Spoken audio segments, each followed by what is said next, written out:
Salut à toutes, salut à tous et bienvenue dans cette nouvelle vidéo sur la chaîne C'est mon avis. On se retrouve aujourd'hui pour un déballage de produits, un unboxing.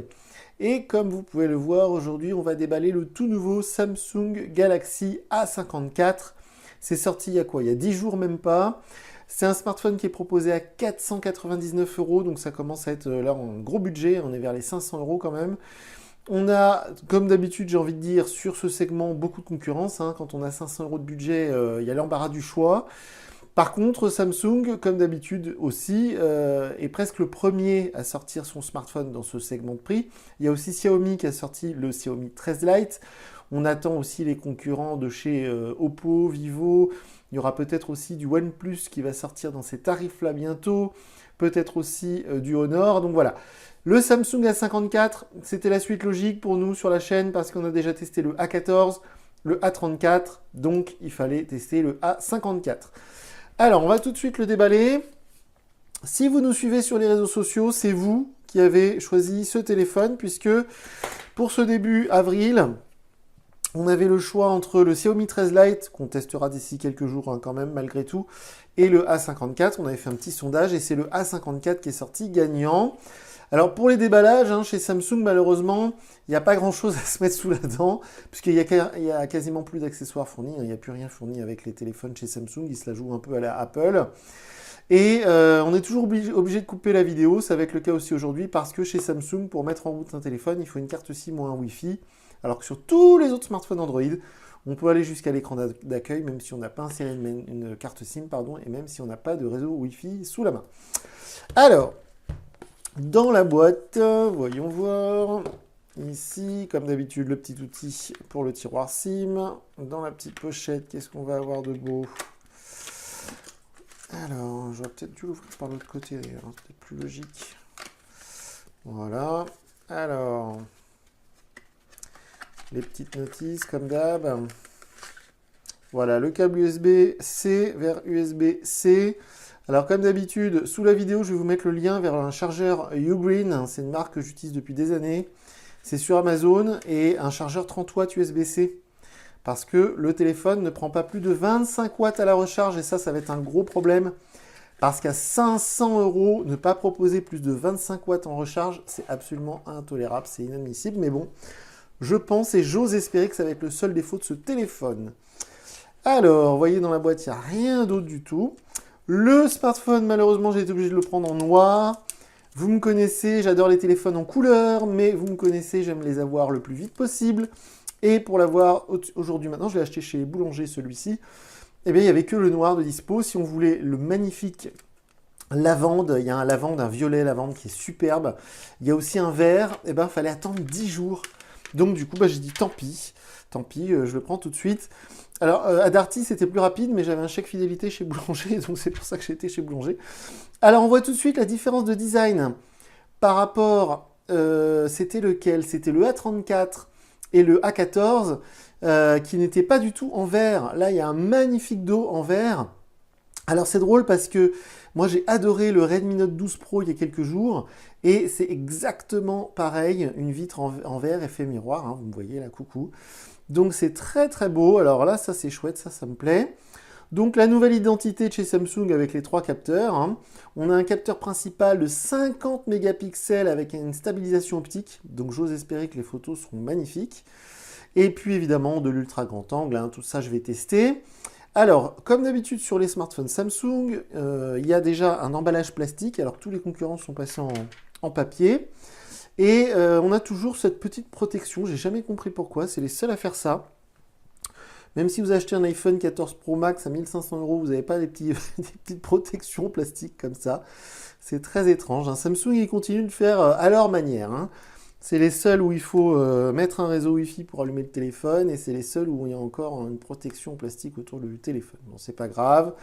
Alors, évidemment, sous la vidéo, je vous mets la fiche technique, le lien vers la fiche GSM Arena. Vous pourrez voir que donc on a un écran Super AMOLED 120 Hz. J'ai envie de dire Dieu merci à ce prix-là.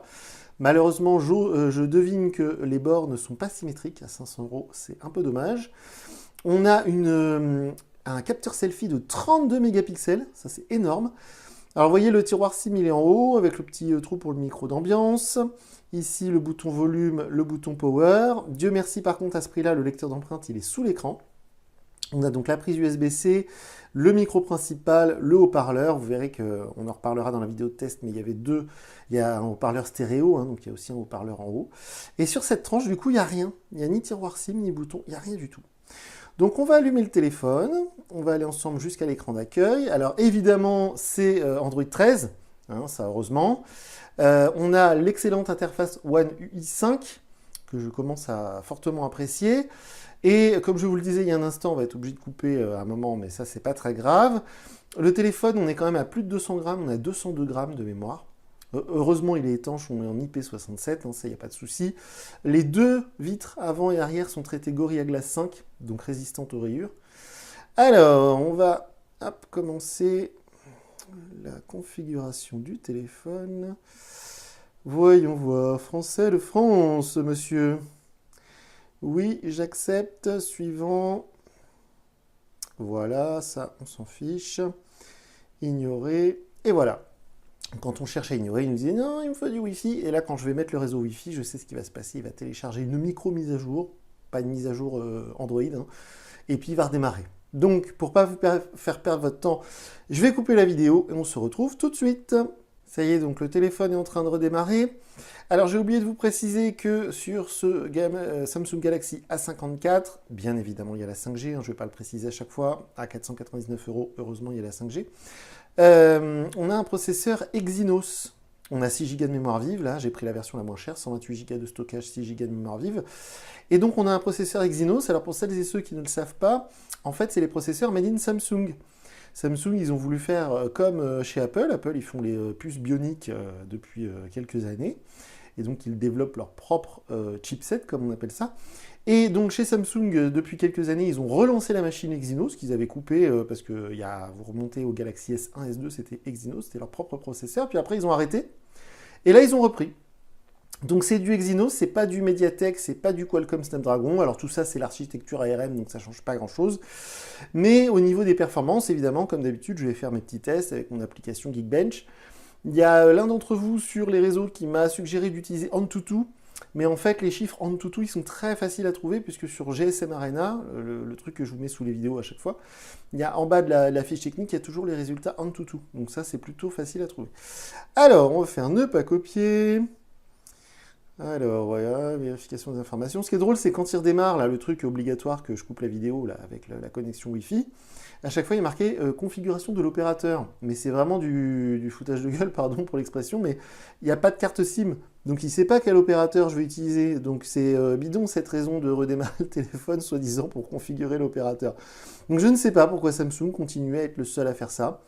De version Android en version Android, c'est les derniers sur le marché à faire ça, à obliger l'utilisateur à mettre un Wi-Fi ou une carte SIM pour pouvoir accéder à son téléphone. Alors, j'ai déjà expliqué dans plein de vidéos concernant déballage Samsung, mais ce qui est très bête, c'est quelqu'un qui s'offre un beau Samsung comme ça. Il monte dans l'avion, ou il monte dans le train, mais il n'a pas de carte SIM, mais il ne veut pas s'ennuyer sur le trajet, donc il veut utiliser son téléphone, et ben il peut pas. Il faut du Wi-Fi ou une carte SIM forcément. Je fais une aparté pour dire que, vous voyez, on a beau avoir un téléphone là à 499 €, on nous oblige à installer Disney+, TikTok, Nextdoor et Booking.com, ce qui est assez honteux. On est obligé de faire suivant, vous voyez, on n'a pas il nous prévient, hein, dès que vous aurez du Wi-Fi, ça va se télécharger. Voilà. Et normalement, après, il y a même une liste. Alors ça, je fais ignorer, mais il y a une liste que vous n'allez peut-être pas voir. Quand le téléphone sera connecté à Internet, il va nous proposer tout de suite une liste qui est interminable, hein, qui est genre 15 applications, 20 applications sponsorisées. Donc si on ne fait pas attention, on fait suivant. Ah, vous voyez, c'est ça. Si je fais continuer, ça nous installe une liste interminable d'applications. Donc là, il faut faire plus tard. Oui. Voilà. Donc les temps sont durs pour tout le monde, visiblement. Il faut trouver des sous. Alors c'est drôle parce que le fond d'écran est assez similaire à notre logo. Hein, c'est assez chouette. Même si c'est pas très spectaculaire. On a des bordures d'écran qui sont franchement très épaisses. C'est assez hallucinant de voir l'épaisseur pour un écran Super AMOLED en 2023 sur un téléphone à 500 €. C'est quand même assez étrange. On n'est pas du tout sur du borderless. Hein. On a vraiment des belles bordures. Et ce qui est dommage, c'est que la bordure du haut et la bordure des côtés est bien symétrique, mais celle d'en dessous est plus épaisse. C'est franchement dommage. Alors là, il y a ce truc insupportable, voilà, de Samsung Wallet, que je vais m'empresser de désactiver. Ça, c'est une nouveauté de One UI 5. C'est absolument insupportable. Bref, on va juste aller voir rapidement hop, dans la configuration pour aller voir la version du système d'exploitation. Voilà, donc on est bien. Où est-ce que c'est précisé? C'est même pas précisé là-dedans. Information sur le logiciel. Voilà, One UI 5, version Android 13. Donc il n'y a pas de problème. Donc ce smartphone, je vais mettre ma carte SIM, mes réseaux sociaux, toutes mes applis favorites. Je vais l'emmener partout avec moi pendant quelques jours. Je vais prendre plein de photos. Je vais essayer de l'utiliser un maximum. Et quand j'aurai fait tout ça, eh bien, je viendrai vous dire en vidéo ce que je pense de ce tout nouveau Samsung Galaxy A54. Comme d'habitude, si vous avez des questions, privilégiez plutôt de passer par Twitter. Sinon, vous pouvez vous exprimer dans les commentaires. Et moi, je vous dis à très bientôt pour une nouvelle vidéo sur la chaîne. Salut!